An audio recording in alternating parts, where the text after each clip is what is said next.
Saludos.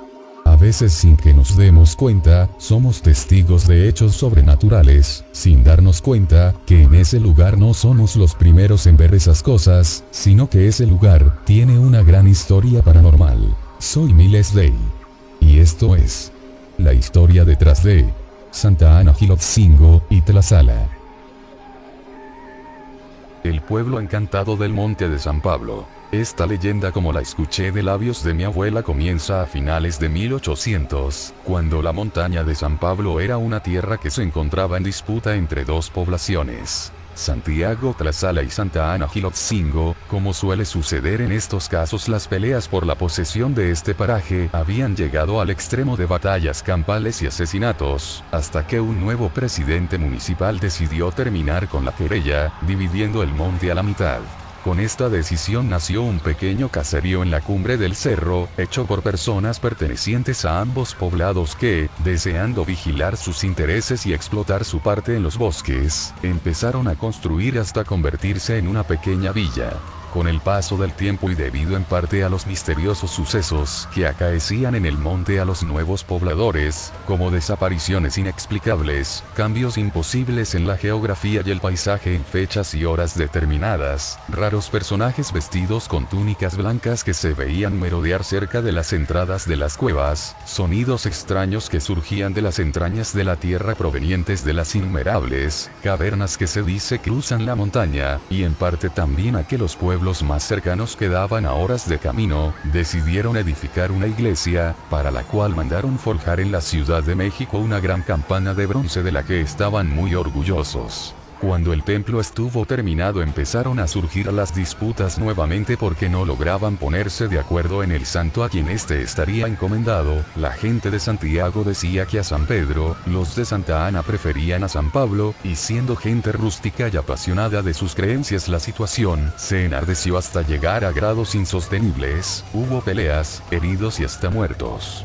Contaban los ancianos del pueblo que fue castigo divino, que el día que colocaron la campana la tierra molesta por tanta sangre derramada se sacudió, abriéndose una enorme grieta en la cumbre del cerro que se devoró literalmente la mayor parte de la villa junto con la hermosa iglesia y su campana de bronce recién colocada.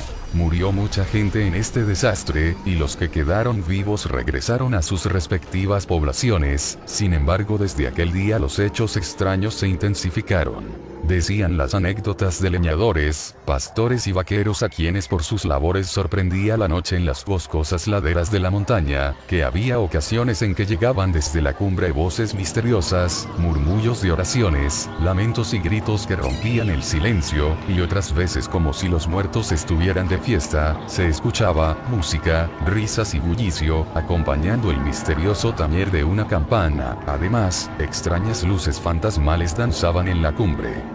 Algunos de ellos, los más valientes, pensando que quizás se trataba de alguna invasión a sus tierras e intereses, se aventuraron a llegar hasta la cima, y juraban haber encontrado el pueblo en pie, a sus moradores aparentemente vivos y manifestando una gran hospitalidad, al grado de invitarles a pasar la noche en la villa, y pobre del desdichado que aceptara la invitación, porque después de quedarse dormido en el petate de alguna casa, despertaba empapado en rocío y casi muerto de frío en medio de las rocas y ruinas del poblado destruido. La leyenda fue creciendo al paso del tiempo, y no pasaba de ser una conseja de ancianos campesinos, hasta que hace aproximadamente 26 años un grupo de 30 scouts, jovencitos y jovencitas, con sus respectivos coordinadores, se perdieron en las laberínticas cañadas de las faldas de San Pablo buscando las cascadas. Al ser sorprendidos por la noche, decidieron instalar un improvisado campamento y esperar la llegada de la mañana para tratar de encontrar el camino de regreso.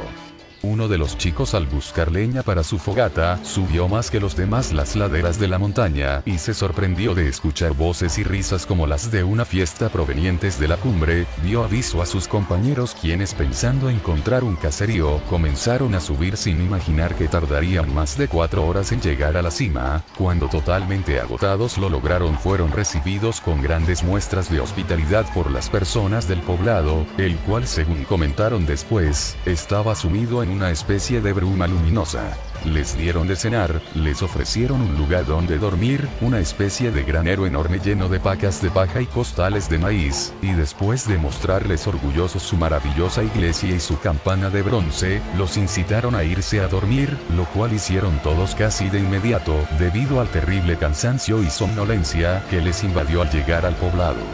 Ya en la madrugada, con los primeros trinos de la alondra, se despertaron los primeros chicos, temblando de frío, con la ropa húmeda de rocío y aterrados de encontrarse en descampado. Al despertar los demás, hubo crisis nerviosas, llanto y consternación, hasta que un leñador les encontró y les llevó a la cabecera municipal, donde contaron lo sucedido. Desde luego, autoridades y médicos atribuyeron su historia al cansancio y la histeria colectiva. Solo los campesinos que conocían la leyenda les dieron crédito. Sin embargo, cuando yo era niña, mi abuela nos llevaba a mis primos y a mí hasta la loma, desde donde se domina el Cerro de San Pablo, y donde en noches especiales del año podíamos escuchar el misterioso y profundo sonar de la campana, proveniente de algún lugar en las entrañas de la tierra. Soy Alucinógen Trance. Hace año y medio pasó algo que parece difícil de creer. Esta es una historia que me contaron unos chavos que viven cerca de mi colonia. Para empezar, yo vivo en el Estado de México, en Villa Nicolás Romero. Lo que pasó fue cerca de Nicolás Romero, entre el municipio de Isidro Fabela, Tlaxcala y Santa Ana Xilotzingo. Ambos lugares son municipios rurales cercanos a Nicolás Romero.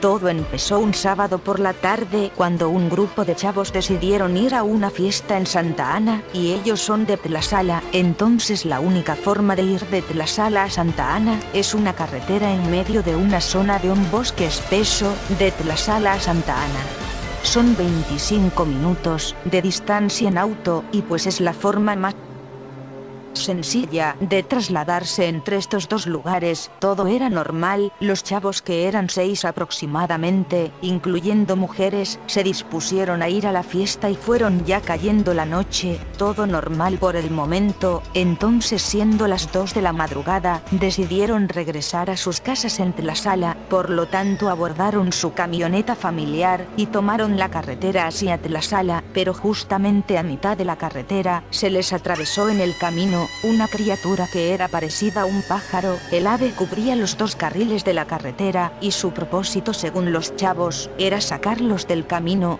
ya que aleteaba y trataba de despistar al chofer. Al ver que no tenía resultados, decidió la ave pararse encima de la camioneta y la movía con una gran fuerza. El chofer jamás perdió el control de la camioneta y aceleró para llegar lo más pronto posible a Tlaxcala. Después de unos minutos, el ave se fue. Lo sucedido, cabe destacar que esa carretera tiene fama por ser una carretera peligrosa, ya que tiene muchas curvas peligrosas donde han muerto muchas personas, además de relatos sobre apariciones de fantasmas. Y últimamente este tipo de presencias. Solamente han sido en total 2 casos sobre este tipo de ave en esa carretera. La carretera queda desolada después de las 10 de la noche debido a los hechos ocurridos. Los pocos autos que pasan por esa carretera desconocen esos misterios.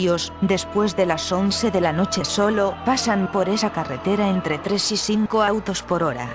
Que ya investigando este caso se dice que no es un ave. Unos dicen que es un niño demonio, otros que son las brujas, y si recuerdan en el video de escuelas militares, cuentan de una mujer con alas muy parecida a esta que mencionan aquí. También hay un relato de la Universidad de Tlaxcala, es este. La fecha de la que hablan los del pueblo coincide con la ceremonia de septiembre.